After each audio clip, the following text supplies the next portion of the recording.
जय हिंद, वंदे मातरम। मेरे प्यारे साथियों, इंडियन आर्मी ईएमई सेंटर्स के अंदर नई भर्ती आ चुकी है 2025 के लिए ग्रुप सी की। इसमें अगर हम उम्र सीमा की बात करें तो 18 से 30 साल तक, 12वीं पास, 10वीं पास, जिसने 10वीं के बाद आईटीआई की हुई है या फिर आपने सिंपल 10वीं पास की हुई है तो भी आप इसके लिए आवेदन कर सकते हो। ये एक परमानेंट भर्ती, बिल्कुल परमानेंट जॉब रहने वाली है। आपको ऐसा नहीं है कि 4 साल बाद निकाल दिया जाएगा, परमानेंट भर्ती रहेगी। आप यहाँ पर देख सकते हो, उदाहरण के लिए ईएमई, ये ईएमई सेंटर्स के जवान हैं जितने भी आप यहाँ पर देख रहे हो। इस वीडियो के माध्यम से पूरी डिटेल वाइज चर्चा करेंगे। उससे पहले आप हमारे YouTube channel Agniveer soldiers academy पर पहली बार आए हो तो चैनल को सब्सक्राइब कर लीजिए। ये इस भर्ती का पूरा नोटिफिकेशन है। पूरे नोटिफिकेशन को पढ़ करके मैं आपको इस वीडियो के माध्यम से बताऊंगा। अगर आप इस वीडियो को पूरा देखते हो तो आपकी सारी जो डाउट है दिमाग में वो सारे सॉल्व हो जाएंगे। इसलिए इस वीडियो को पूरा देखना। थोड़ी वीडियो लंबी हो सकती है लेकिन वीडियो आपके लिए बहुत यूजफुल रहेगी।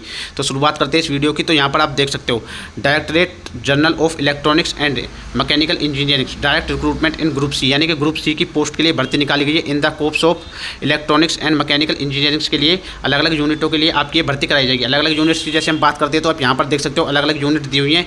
मैं आपको सीरीज वाइज दिखा देता हूँ। सभी आपकी देख सकते हो आप यहाँ की मेरठ कैंट उत्तर प्रदेश के अंदर, ये आगरा के अंदर दी हुई है। ये आपकी जबलपुर के अंदर यूनिट दी हुई है। ये आपकी जबलपुर के अंदर यूनिट दी हुई है। यानी कि यूनिटों का मतलब क्या, तो मैं आपको बता दूँ। आप यहाँ पर सबसे पहले वर्क प्लेस, यानी कि यहाँ पर आपके वर्क प्लेस दिए हुए हैं सभी। उसके बाद आपकी पोस्ट दी हुई है। उसके बाद आपकी टोटल वैकेंसी दी हुई है। सबसे पहले आपको करना क्या है कि सबसे पहले आपको देखनी है पोस्ट, आप किस पोस्ट के लिए अप्लाई करते हो। सबसे पहले इस बात का ध्यान रखना। पोस्ट इसमें अलग अलग बहुत सारी दी हुई है। अगर जैसे आप 10वीं पास हो, 12वीं पास होता लोअर डिवीजन क्लर्क के लिए अप्लाई कर सकते हो। 10वीं पास होता फायरमैन के लिए, फायरमैन इंजन के लिए अप्लाई कर सकते हो। या फिर ट्रेड्समैन मेट में सिर्फ 10वीं पास योग्यता मांगेगी, इसके लिए आप आवेदन कर सकते हो।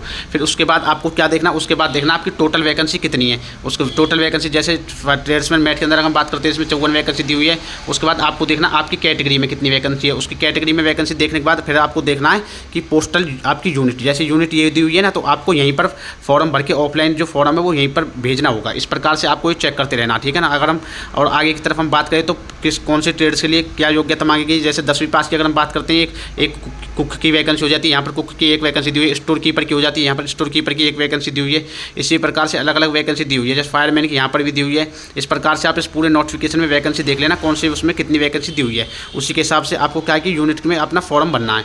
और इसका अगर आप नोटिफिकेशन को डाउनलोड करना चाहते हो ना, तो इसका जो लिंक है वो मैंने अपने डिस्क्रिप्शन में डाल दिया। उस लिंक पर क्लिक करके आप एक वेबसाइट पर पहुँच जाओगे। वहाँ पर आपको पूरा नोटिफिकेशन देखने को मिल जाएगा। अच्छी खासी 625 प्लस वैकेंसी आपको देखने को मिल जाएंगी इसके अंदर। अगर हम एग्जामिनेशन सेंटर्स की बात करते हैं तो यहाँ पर आपकी नेम ऑफ यूनिट और यहाँ पर आपके एग्जामिनेशन सेंटर्स के नाम लिखे हुए हैं। यहाँ पर आपका जो एग्जाम है वो एग्जाम आपका इन सेंटर्स पर कंडक्ट कराया जाएगा। उसके बाद अगर हम बात करते हैं नीचे की तरफ एज लिमिट के बारे में, यहाँ पर आपकी जो योग्यता, एलिजिबिलिटी क्राइटेरिया, यानी कि आपकी जो योग्यता वो क्या मांगेगी। जैसे अगर आप फार्मासिस्ट से फॉर्म भरते हो तो आपकी योग्यता 12वीं पास होनी चाहिए। 2 साल का आपका फार्मेसी का डिप्लोमा होना चाहिए। साथ में registration with state pharmacy counselling में आपका रजिस्ट्रेशन होना चाहिए। उसके बाद में इलेक्ट्रीशियन की वैकेंसी है, 10+2 योग्यता मांगी गई है। उसके बाद में आपके पास ITI भी होनी चाहिए। अगर ITI के अलावा और अदर कोई एक्सपीरियंस है तो वो भी आप लगा सकते हो। उसके बाद इलेक्ट्रीशियन में भी सेम योग्यता मांगी गई। उसके बाद टेलीकॉम मैकेनिक में भी आपकी सेम योग्यता मांगी गई। उसके बाद इंजीनियरिंग इक्विपमेंट मैकेनिक के लिए आपकी योग्यता 12वीं पास मांगी गई है। साथ में ITI मांगी गई है। उसके बाद अगर आपने कोई BSc फिजिक्स केमिस्ट्री मैथ्स सीखी हुई है तो भी आप इसके लिए आवेदन कर सकते हो। उसके बाद अगर आपके पास कोई वोकेशन ट्रेड का एक्सपीरियंस है या फिर आपने कोई वोकेशन कोर्स किया हुआ है तो वो भी आप इसके साथ में लगा सकते हो। उसके बाद व्हीकल मैकेनिकल में आपकी योग्यता 12वीं पास मांगी गई है।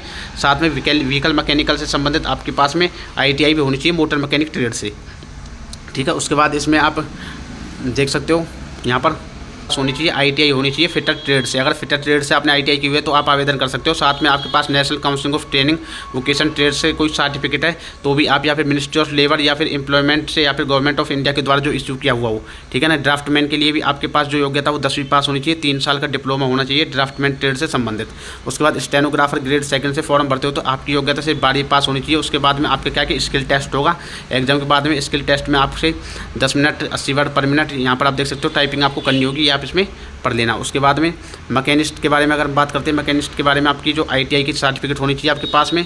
साथ में आपके पास में यहाँ पर स्टेट वो काउंसलिंग के द्वारा किसी भी रजिस्ट्रेशन संस्थान के द्वारा आपके पास कोई वोकेशन ट्रेड द्वारा एक्सपीरियंस होना चाहिए। उसके बाद ट्रेड्स फिटर की अगर हम बात करते हैं तो फिटर यहाँ पर आप देख सकते हो ITI चाहिए होगी आपको फिटर ट्रेड से।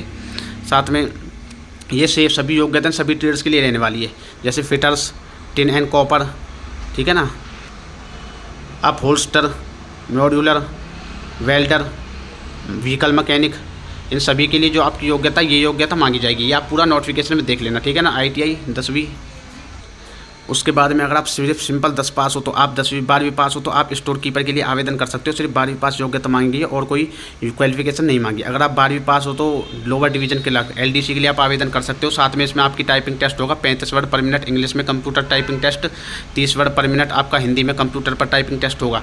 ये यहाँ पर आपको ध्यान रखना बिल्कुल। उसके बाद में अगर सिविल मोटर ड्राइवर की बात करते हैं तो आपकी मैट्रिकुलेशन होनी चाहिए। साथ में civil driving licence, heavy licence, vehicle का लाइसेंस होना चाहिए और 2 साल का आपके पास एक्सपीरियंस होना चाहिए। उसके बाद फायर इंजन ड्राइवर की अगर हम बात करते हैं तो फायर इंजन ड्राइवर के लिए आपकी मैट्रिकुलेशन, 3 साल का एक्सपीरियंस आपके पास होना चाहिए, हैवी ड्राइविंग का लाइसेंस होना चाहिए। ये यहाँ पर सारा कुछ इसमें दिया हुआ हो। उसके बाद फायरमैन की अगर बात करते हैं तो फायरमैन से आपकी योग्यता जो सिर्फ 10वीं पास होनी चाहिए। 10वीं के बाद में जो इसमें नीचे दिया हुआ है इनको मैं आपको बता दूँ, मैंने हिंदी में ट्रांसलेट करके इनको सभी को पढ़ लिया है कि आपको जो फायरमैन से संबंधित जैसे ट्रक, आग बुझाना, उसके बारे में सारी नॉलेज होनी चाहिए। फायरमैन से संबंधित जो एक फायरमैन को होती है वो सारी नॉलेज आपको होनी चाहिए। उसके बाद में कुक के लिए आपकी जो योग्यता सिर्फ 10वीं पास मांगी गई है। और उसके बाद जो नीचे दिया हुआ है ये दिया हुआ है कि कुक के बारे में, यानी कि आपको जो खाना पीना वो बनाना आना चाहिए। कुक से संबंधित आपको नॉलेज होनी चाहिए, बर्तन वगैरह के बारे में, सभी चीज़ के बारे में। उसके बाद ट्रेड्समैन मैट में सिर्फ योग्यता आपकी 10वीं पास मांगी गई है। मैट्रिकुलेशन 10वीं के अलावा कोई और योग्यता मांगी नहीं है। उसके बाद बार्बर में अगर हम बात करते हैं तो मैट्रिकुलेशन मांगी गई है और साथ में आपके पास 1 ईयर का एक्सपीरियंस होना चाहिए, ठीक है, बार्बर ट्रेड के लिए।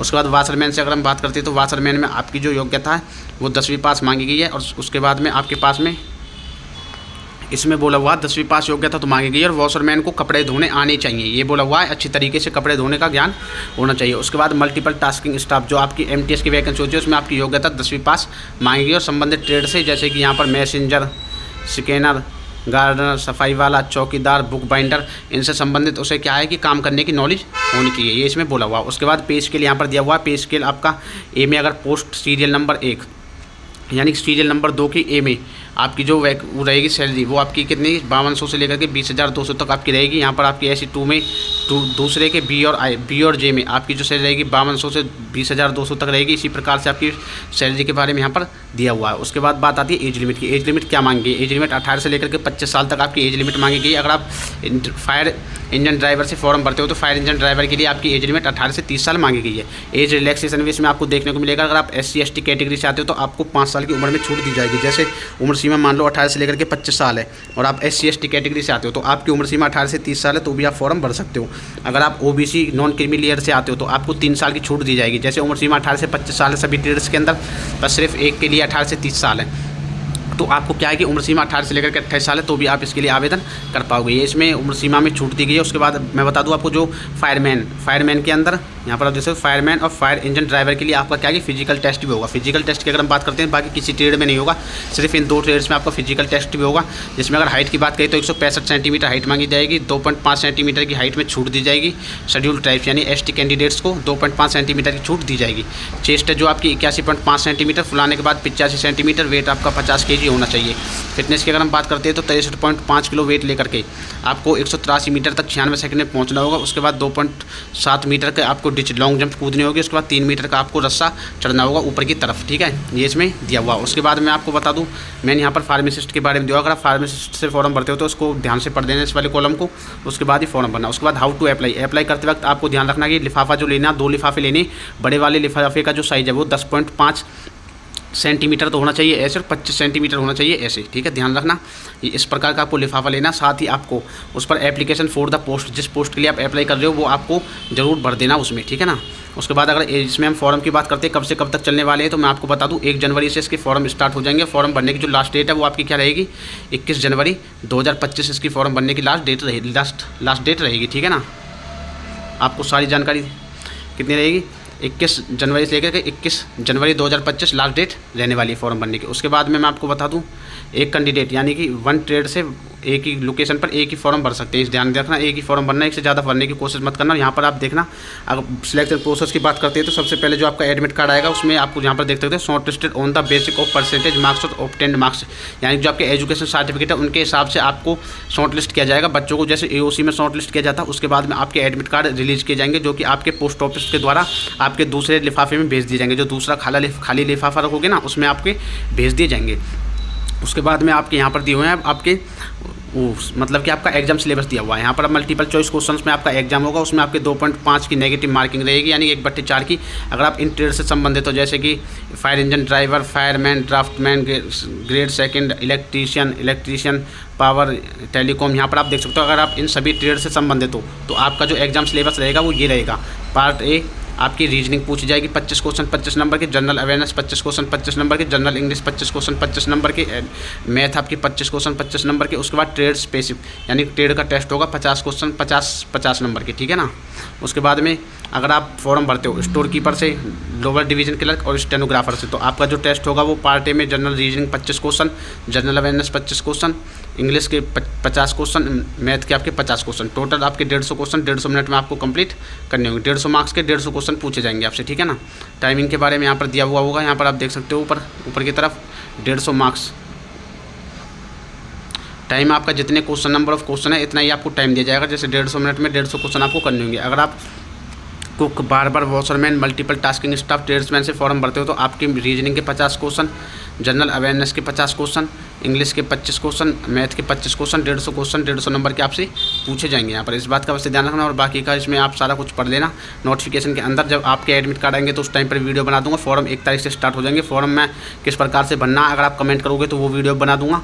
और आपने व्हाट्सएप चैनल ज्वाइन नहीं किया तो व्हाट्सएप चैनल को ज्वाइन कर लेना। अगर इंपॉर्टेंट डॉक्यूमेंट्स की बात करते हैं तो आपके पास 10वीं की मार्कशीट, आधार कार्ड, एजुकेशन क्वालिफिकेशन ज़्यादा से ज़्यादा जितने हैं। अगर आपके पास एक्सपीरियंस है, एनी लिखा हुआ है यहाँ पर देख लेना, अगर है तो लगा देना। उसके बाद में SC ST OBC non creamy layer EWS है तो वो भी आपको उसके साथ में लगा देना। उसके बाद में फिजिकली हैंडीकैप्ड हो 40% से ज़्यादा तो वो भी आपको लगा देना है। उसके बाद डिस्चार्ज यानी कि आप एक्स सर्विस मैन हो तो वो अपना डॉक्यूमेंट लगा देना। NOC एम्प्लॉयमेंट हो फिलहाल गवर्नमेंट के अंदर तो वो आपको लगा देना। और एक आपको एड्रेस प्रूफ जैसे passport, ration card, voter ID, driving licence, इनमें से कोई एक डॉक्यूमेंट आपको लगा देना। फॉर्म आपको इसका नीचे की तरफ मिल जाएगा। यहाँ पर आप देख सकते हो एप्लीकेशन फॉर्म, ये इसका एप्लीकेशन फॉर्म है पूरा। आपको फॉर्म किस प्रकार से भरना होगा वो मैं एक अलग से वीडियो बना करके आपको बता दूंगा, इसलिए आप चैनल को जरूर सब्सक्राइब कर लेना। जय हिंद, जय भारत।